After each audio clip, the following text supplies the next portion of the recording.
To take the derivative of this function, we need to use the chain rule.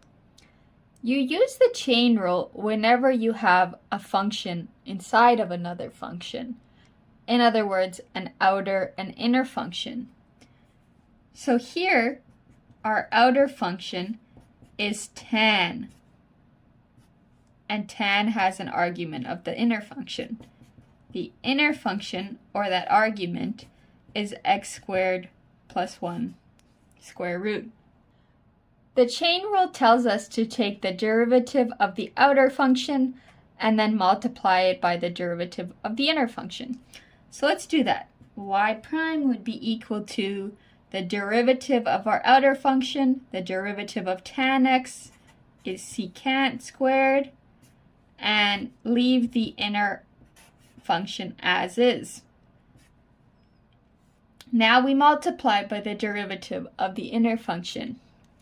We see here that our inner function requires another application of the chain rule, as we have an outer function, which is the square root, and an inner function, which is the argument x squared plus 1.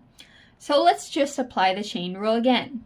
We'll multiply by the derivative of our outer function, the square root, is going to be 1/2 times the argument x squared plus 1 to the power of negative 1/2 times the derivative of our inner function, which is going to be 2x here.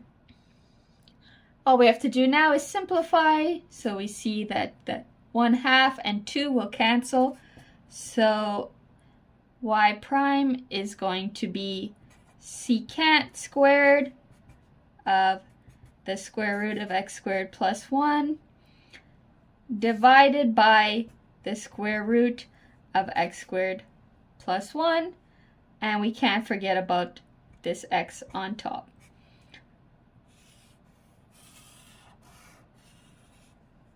That is our final answer.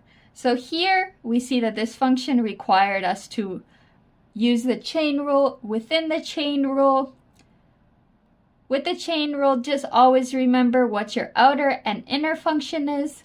Take the derivative of the outer function, leaving the inner function as the argument, and then multiply by the derivative of that inner function.